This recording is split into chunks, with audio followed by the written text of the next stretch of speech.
કેમ છો મિત્રો, સ્વાગત છે તમારું આપણી યુટ્યુબ ચેનલ પર। આજે તમારા માટે લઈને આવ્યો છું એસએસસી સીજીએલ એટલે કે સેન્ટ્રલ ગવર્મેન્ટની જોબ। તો ચાલો જોઈએ તેમાં લાયકાત અને કેટલી પોસ્ટ છે એ બધું। તમે જોઈ શકો છો અહીંયા આપણને ઓવરવ્યૂ આપેલું છે કે સૌપ્રથમ વાત કરીએ પોસ્ટની તો એસએસસી સીજીએલ એસએસસી એટલે કે સ્ટાફ સિલેક્શન કમિશન કે જે દર વર્ષે અલગ અલગ પોસ્ટ પર સેન્ટ્રલ ગવર્મેન્ટ જોબ બહાર પાડે છે। તો તેમાં ઓર્ગેનાઇઝેશન તરીકે સ્ટાફ સિલેક્શન કમિશનની જોબ રહેવાની છે। એક્ઝામનું નામ એસએસસી કમ્બાઇન્ડ ગ્રેજ્યુએશન લેવલ એટલે કે ગ્રેજ્યુએશન લેવલ પરની આ ભરતી રહેવાની છે। ટોટલ વેકેન્સીની વાત કરીએ તો 14,582 જગ્યા છે। જોબ લોકેશન એક્રોસ ઇન્ડિયા એટલે કે આખા ઇન્ડિયામાંથી કોઈપણ સ્થળે તમને જોબ મળી રહેવાની છે જો તમે આ એક્ઝામ પાસ કરો તો। મોડ ઓફ એપ્લિકેશન એટલે કે એપ્લાય કઈ રીતે કરવાનું એપ્લિકાન્ટને, તો એપ્લાય માત્ર ઓનલાઈન વેથી જ કરવાનું છે। એપ્લાય કરવા માટેની ડેટ પર નજર કરીએ તો 9 જૂનથી 4 જુલાઈ એટલે કે એપ્રોક્સ 1 મંથ સુધીનો ટાઈમ અહીં આપણને જોવા મળવાનો છે। અહીં તેમની ઓફિશિયલ વેબસાઇટ પણ આપેલી છે અને ડિસ્ક્રિપ્શનમાં પણ આપણે લિંક મૂકેલી છે। તો ડિસ્ક્રિપ્શનમાં આપેલી લિંક પર ક્લિક કરવાથી પણ તેમની ઓફિશિયલ વેબસાઇટ ખુલશે અને ત્યાંથી પણ તમે ફોર્મ ભરી શકશો। અહીં અલગ અલગ જોબ તમને આપેલી છે કે જે ગ્રેજ્યુએશન લેવલ પરની છે। 14,582 ટોટલ જગ્યા છે। તેમાંથી assistant section officer, auditor, income tax officer રીતે અલગ અલગ પોસ્ટ આપેલી છે અને બધી જ પોસ્ટ બેચલર્સ ડિગ્રી એટલે કે તમે કોઈ પણ ફિલ્ડમાં સ્નાતક કરેલું હોવું જરૂરી છે। કોલેજ પાસ હોય એ જ આ ફોર્મ ભરી શકશે। કોલેજના છેલ્લા વર્ષમાં હશે એ પણ આ ફોર્મ ભરી શકશે નહીં। આ વાત ખાસ ધ્યાનમાં લેવી। જે આપણે વાત કરી એ જ રીતે એજ્યુકેશન ક્વોલિફિકેશનમાં બેચલર્સ ડિગ્રી કમ્પલસરી જરૂરી છે। જો તમે ગ્રેજ્યુએશનના છેલ્લા વર્ષમાં હશો તો પણ તમે ફોર્મ નહીં ભરી શકો, તમારે ગ્રેજ્યુએશન કમ્પલસરી રહેવાનું છે। અહીં એજ લિમિટ પર નજર કરીએ તો આપણને 4 કેટેગરીઝમાં જોવા મળવાની છે। જનરલ માટે 18 થી 27 અને 32 એટલે કે 3 વર્ષનું તેમાં રિલેક્સેશન મળવાનું છે। ઓબીસી માટે પણ 3 વર્ષનું રિલેક્સેશન છે। એસસી એસટી કેટેગરી માટે પણ 5 યર્સનું રિલેક્સેશન છે અને પીડબ્લ્યુડી કેટેગરી માટે 10 વર્ષનું અહીં આપણને રિલેક્સેશન જોવા મળવાનું છે। તો આ રીતે એજ્યુકેશન ક્વોલિફિકેશન અને એજ લિમિટ તમારે ધ્યાને લઈ ત્યારબાદ ફોર્મ ભરવાની શરૂઆત કરવી। એસએસસીની બધી જ એક્ઝામમાં આપણે જોઈએ તો જનરલ અને ઓબીસી કેટેગરી માટે 100 રૂપિયા ફીસ રહે છે અને SC ST W and female માટે નો ફી હોય છે એટલે કે 0 ફીમાં એ લોકો ફોર્મ ભરી શકે છે। તો આ રીતે જનરલ અને ઓબીસી માટે 100 રૂપિયા ફી રહેવાની છે અને અધર કેટેગરીઝ માટે ફી ભરવાની રહેતી નથી। ફી મોડ ઓનલી ઓનલાઈન જ રહેવાનું છે। ઓનલાઈન સિવાય કોઈ પણ રીતે ફી ભરી શકાશે નહીં। અહીં ઇમ્પોર્ટન્સ ડેટ પર આપણે જોઈએ તો એપ્લિકેશન સ્ટાર્ટ 9 જૂન અને લાસ્ટ ડેટ 4 જુલાઈ એટલે કે 1 મહિના સુધીનો ટાઈમ રહેવાનો છે।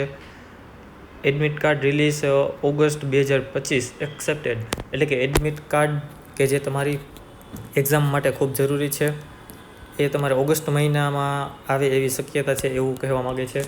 અને ટ્રાયલ એક્ઝામ 13 થી 30 ઓગસ્ટ સુધીમાં એ લોકો રાખે એવી શક્યતા અહીં આપણને દર્શાવવામાં આવેલી છે। તેમાં કાંઈ પણ ફેરફાર હોય તો એમના તરફથી તમને નોટિફિકેશન પાછી આપવામાં આવશે। જે કોઈ મિત્રો આ ફોર્મ ભરવા માટે એલિજિબલ છે તેમને 9 જૂનથી 4 જુલાઈ સુધીમાં ફોર્મ ઓનલાઈન ભરી દેવું અને ફીની ચૂકવણી પર કરી દેવી, નહીં તો ફોર્મ રિજેક્ટ થશે। અહીંયા પણ એક્ઝામ પેટર્ન દર્શાવવામાં આવેલી છે। એક્ઝામ પેટર્ન ઓનલી ઓબ્જેક્ટિવ એટલે કે કોમ્પ્યુટર બેઝડ જ રહેવાની હોય છે। લેખિત પરીક્ષા હોતી નથી। ટ્રાયલ 1 અને ટ્રાયલ 2 એમ 2 મોડમાં પરીક્ષા લેવામાં આવે છે। સબ્જેક્ટની વાત કરીએ તો general intelligence, general awareness, quantitative aptitude અને ઇંગ્લિશ કોમ્પ્રિહેન્શન 4 સબ્જેક્ટ છે। ક્વેશ્ચન 25-25 એટલે કે 100 ક્વેશ્ચન રહેવાના છે। એક ક્વેશ્ચનના 2 માર્ક એટલે કે ટોટલ 200 માર્કનું પેપર અહીંયા પણ જોવા મળવાનું છે। 60 મિનિટનો ટાઈમ રહેવાનો છે અને દરેક ખોટા ક્વેશ્ચન પર 0.50 માર્ક એટલે કે નેગેટિવ સિસ્ટમ પણ અહીંયા પણ જોવા મળવાની છે। ખોટા ક્વેશ્ચનના 0.50 માર્ક કટ થવાના છે। તો અહીં નેગેટિવ સિસ્ટમ સાથે ક્વેશ્ચન પેપર 1 જોવા મળવાનું છે। જે લોકો પેપર 1માં પાસ થશે એ લોકો પેપર 2 આપી શકશે. જે લોકો પેપર 1માં પાસ નથી થયા તેમના માટે પેપર 2 આપવામાં આવશે નહીં. પેપર 1માં પાસ થયેલા બધા જ કેન્ડિડેટ્સ માટે પેપર 2 આપવામાં આવશે. તેમની ડેટ અને સ્થળ અને એડમિટ કાર્ડ આ બધું જ તમને SMS દ્વારા કહેવામાં આવશે. અહીં આપણને સિલેક્શન પ્રોસેસ 4 પોઈન્ટ્સમાં દર્શાવવામાં આવેલી છે. ટ્રાયલ 1 એટલે કોમ્પ્યુટર બેઝડ એક્ઝામ, ટ્રાયલ 2 એ પણ computer based exam, trial 3 descriptive paper એટલે કે જે પોસ્ટમાં ડિસ્ક્રિપ્ટિવ પેપર લાગુ પડતું હશે એ જ પોસ્ટમાં ડિસ્ક્રિપ્ટિવ પેપર લેવામાં આવશે. બધી પોસ્ટ પર ડિસ્ક્રિપ્ટિવ પેપર લેવામાં આવશે નહીં. અને ટ્રાયલ 4 એટલે કે skill test and document verification. આ તો કમ્પલસરી બધી પોસ્ટમાં હોય જ છે. એ છેલ્લી લાઈન જે લખેલી છે એ રીતે કે ફાઇનલ મેરિટ તમારું ટ્રાયલ 1 અને ટ્રાયલ 2 આ 2 એક્ઝામના માર્ક પરથી જ બનાવવામાં આવશે. એટલે કે ત્રીજી ટ્રાયલના કોઈ માર્ક દર્શાવવામાં આવશે નહીં. ટ્રાયલ 1 અને ટ્રાયલ 2 પરથી જ તમારો મેરિટ જાહેર થશે. જે કોઈ પણ મિત્રોને SSCની જોબ માટે ફોર્મ ભરવું હોય તેમના માટેનો ઓવરવ્યૂ દર્શાવવામાં આવેલો છે કે સૌપ્રથમ તમારે તેમની ઓફિશિયલ વેબસાઇટ પર જવાનું છે. તેમાં એપ્લાય પર ક્લિક કરીને SSC CGL એક્ઝામિનેશન 2025 પર ક્લિક કરવાનું. Register using a valid email અને મોબાઈલ નંબર તમારે એમાં દાખલ કરવાનો રહેશે.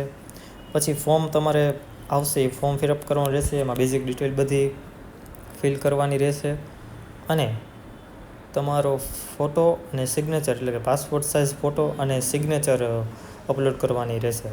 ત્યારબાદ પે ફીઝ એટલે કે જે લોકો ફીઝ ભરવા માટે એપ્લિકેબલ છે તેમને ફીઝ ભરવાની રહેશે જે ₹100 નોર્મલ છે અત્યારે. ફી ભર્યા બાદ સબમિટ એપ્લિકેશનમાં ક્લિક કરવાનું રહેશે અને ત્યારબાદ તમારી PDF તમારે સાચવીને રાખવાની રહેશે જે ડાઉનલોડ થાય છે. તો આ રીતે કંઈક આપણે ઓવરવ્યૂ જોયો SSC CGL એટલે કે સ્ટાફ સિલેક્શન કમિશન બોર્ડ દ્વારા જે ભરતી બહાર પાડવામાં આવેલી છે તેનું બેઝિક સેલેરી 35,400થી શરૂ થવાની છે. તો આ રીતે આપણે જોયું કે SSC CGLની ભરતીનું ઓવરવ્યૂ. અને આવી જ રીતે સરકારી નોકરીની કોઈ પણ ભરતીની જાહેરાત જોવા માટે ચેનલને સબસ્ક્રાઈબ કરો, વિડીયોને લાઇક કરો અને વધુમાં વધુ શેર કરો. સરકારી બધી જ ભરતીના તમામ નોટિફિકેશન આ ચેનલ પર તમને જોવા મળશે. તો વિડીયોને લાઇક કરો, ચેનલને સબસ્ક્રાઈબ કરો અને વધુમાં વધુ વિડીયોને શેર કરો.